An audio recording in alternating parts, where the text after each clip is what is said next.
Alors la destination, à quoi ça va servir? Le Puma, en fait, il est intelligent. Il va récupérer les données là où les autres logiciels ne peuvent pas. Ça, c'est déjà un premier point. On va pouvoir faire de la reprise de projet. C'est-à-dire que si on a le moindre problème, un redémarrage machine suite à une mise à jour, une panne de courant, le Puma sait où est-ce qu'il en était sur le disque et va reprendre là où il s'en est arrêté. Une information lue est une information qui est automatiquement sauvegardée. C'est-à-dire que dès qu'on va aller lire pour la première fois le secteur 2048, on va justement l'enregistrer dans cette destination. Et ce qui fait que derrière, si on a besoin de ce secteur, eh ben, on va aller le récupérer directement dans la destination plutôt que d'aller, une fois de plus, embêter le disque qui est déjà en souffrance. Et donc, c'est ce que voilà, une information déjà lue ne sera pas relue, c'est une gestion intelligente. J'aurai un petit schéma plus tard pour justement réexpliquer tout ça pour bien comprendre. Mais là, on va faire un petit point sur la destination. Donc ça, c'est lorsque vous allez créer votre projet, on vous propose plusieurs possibilités. Vous avez la destination de type fichier image, la destination de type disque clone, image découpée ou disque virtuel. Sur l'interface, vous verrez que le plus gros bouton, c'est fichier image, c'est celui qu'on préconise. Donc dès le départ, ne vous embêtez pas. Sur votre machine, vous mettez un disque réservé au Puma pour tous les projets, d'une grosse capacité, un 4 Tera, et vous êtes tranquille. Avec ça, vous allez pouvoir faire moult récupération de données. La gestion des projets va être hyper simplifiée. Donc c'est ce qu'on vous propose. Voilà, faciliter les projets, démarrer un projet très rapidement. C'est ce qu'on appelle le click and recup. Le projet va grossir en fonction des lectures, c'est-à-dire que si on fait un disque de 3 Tera, quand on va démarrer notre projet, on va utiliser en fait que quelques mégas d'espace disponible. Et puis, plus on va faire de la lecture, plus l'image va grossir et plus forcément on va prendre de la place.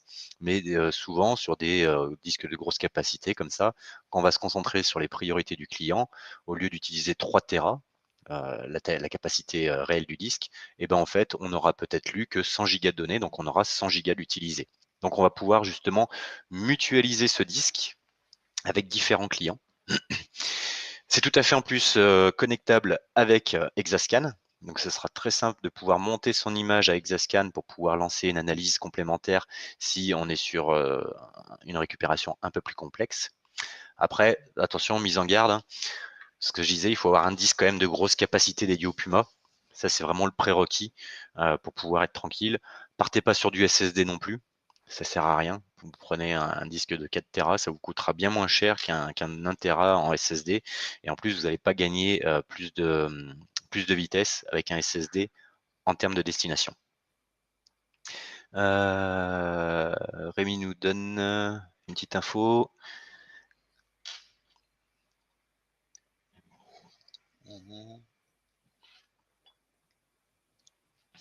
Oui, il y a encore des vieux coucous qui traînent et qui arrivent au laboratoire, effectivement. Ça, Mm. c'est une réalité. Ensuite, on a la possibilité aussi de faire donc ce même processus, c'est-à-dire récupérer l'information, mais au lieu de le déposer dans un fichier image, on va le déposer directement sur un disque physique relié à la machine. Alors, c'est idéal pour un clonage préventif. Ça, c'est top. On va pouvoir directement lancer le traitement. Ce sera aussi tout à fait utilisable avec Exascan.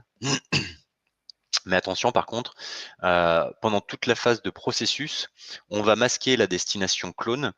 On va la masquer pour que Windows ne puisse pas le détecter et venir en même temps travailler sur ce disque. Tout simplement, si on le laisse en l'état, Windows va dire ah bah tiens, ça y est, j'ai un disque qui vient d'apparaître avec un MBR, avec une partition NTFS. Je vais aller voir ce qui se passe dedans. Et donc du coup, on va avoir tout simplement le Puma qui va travailler d'un côté, Windows qui va venir renifler, et ça va générer un conflit. Donc pour cela, pendant toute la phase de projet, on masque ce disque. Et si vous voulez que par la suite, il devienne effectivement visible pour Windows, il faudra aller dans le menu des actions et le finaliser. Alors en fait, qu'est-ce que l'on fait? C'est tout simplement sur le premier secteur, on a le MBR. Ce MBR a une signature qui indique qu'il est un MBR. Et en fait, on modifie cette signature pendant tout le temps de traitement. L'avantage, c'est que les outils de récupération de données vont pas être bloqués par cette modification. Ils vont vous afficher directement toutes les partitions, il n'y aura aucun problème. Pourquoi après, moi je le déconseille, le clone? C'est parce que ça va vous demander tout simplement d'avoir un stock de disques de différentes capacités. Pareil, le Puma Cloner, c'est du cloneur et il va faire du clonage 1 pour 1. C'est-à-dire qu'un disque de 1 Tera, au minimum, il me faut un disque de 1 Tera avec le même nombre de secteurs en face. On ne va pas être sur de la migration de données comme certains outils le font, c'est-à-dire que d'un disque de 1 Tera HDD, je vais migrer sur un 256 SSD. Ça, le Puma, c'est pas son credo, c'est pas de la migration, c'est de la récupération qu'il fait. Donc on n'aura pas cette possibilité. Il faut effectivement, voilà, comme je disais, des clones au minimum des mêmes capacités, voire supérieures. Supérieur, ça pose aucun souci, mais inférieur, on ne pourra pas. Et puis, on aura le blanchiment des supports obligatoire entre chaque client. Un blanchiment de support, on va être sur à peu près du 500 GHz. Donc, quand on est sur du 4 Tera, on en prend pour 8 heures. C'est pas forcément l'idéal. Notamment, je parle de RGPD. Et j'insiste là-dessus parce que plusieurs fois j'ai vu des disques qui étaient traités, enfin qui étaient utilisés en clone destination, qui n'étaient pas blanchis, où les clients des fois même pire faisaient 2 projets en parallèle et switchaient à chaque fois de disque.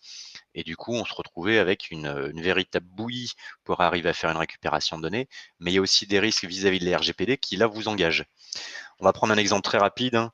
Un disque de 1 Tera, un client vient, il a un souci, il a une première petite partition de 25 gigas, il a une seconde partition de 500 gigas et une dernière partition de 475 gigas. Je fais sa récupération, j'ai fait une lecture complète sur mon clone, donc j'ai toutes les données de mon client, je suis super content, la récupération s'est bien passée, je l'ai facturé. Le lendemain, j'ai un autre client qui vient. Je ne blanchis pas mon support. Par contre, c'est un disque de plus petite capacité de 500 gigas. Donc 500 gigas, je prends mon 1 Tera, ça fonctionne, la capacité est plus grande. Je fais pareil une lecture intégrale. On va effectivement écraser la partition 0. On va écraser 95% de la partition 1 du client. Mais par contre, la partition 2 aura été intacte. C'est-à-dire que derrière, si je prends ce disque que je fais, soit je le donne au client, soit sinon je fais une récupération de toutes les informations, je vais entrelacer les données du client A et du client B, et le client B va se retrouver avec des données qui ne lui appartiennent pas. Et là, manque de chance, c'est vis-à-vis de la RGPD, c'est vous qui êtes en faute. Donc c'est pour ça, ça demande du stock, ça demande de blanchir, ça demande de faire attention, d'être rigoureux. La solution de l'image est bien plus pérenne, donc n'hésitez pas à équiper vos machines directement d'un gros disque. Ensuite, on a une autre possibilité, mais celle-ci, on va pas l'aborder parce que tout simplement, elle est réservée au niveau du laboratoire. C'est les images splittées, donc les images découpées. Donc ça, il n'y a pas d'intérêt pour vous, c'est uniquement pour le labo, parce que le labo, à la base, c'est quand même un produit qui sort de chez eux, donc forcément, ils l'utilisent. Donc forcément, bah, ils ont des petites options pour eux. Et puis, on a rajouté sur les dernières versions l'image disque virtuel VHDX. Donc là, ça va être un combo entre l'image et le clone. Donc il va y avoir plusieurs avantages. L'avantage, ça va être comme l'image, ça va prendre du poids. Plus je vais faire de lecture, plus mon image, enfin mon VHDX va grossir. Donc on va avoir pareil la possibilité, comme une image, de stocker directement sur notre disque Puma Cloner, réservé pour les projets, qui va grossir. Je vais pouvoir mutualiser. Il faudra par contre bien penser à le finaliser parce que Windows et le Puma vont le voir comme un disque physique. Donc la protection va se mettre en place, la petite modification sur le premier secteur. Donc il faudra bien penser à finaliser notre support par la suite. L'avantage, c'est pour des clients qui souhaitent justement tester la récupération directement sur une machine virtuelle. Il n'y a aucun problème, vous pouvez le faire. Par contre, bien penser à mettre en lecture seule pour éviter qu'il y ait des check disques, des choses comme cela. Donc un Windows qui viendrait, enfin le propre Windows qui viendrait faire des modifications sur le disque. Autre chose, attention, on n'a pas la possibilité de faire de la migration du VHDX sur un disque clone. Autant on a vu dans les premières diapositives qu'on avait une petite tuile qui permettait de déposer une image sur un disque clone. Là, on est sur un VHDX, donc il n'y a pas cette possibilité. Donc si vous voulez vraiment faire un clone, il faudrait faire une récupération du VHDX vers un disque clone.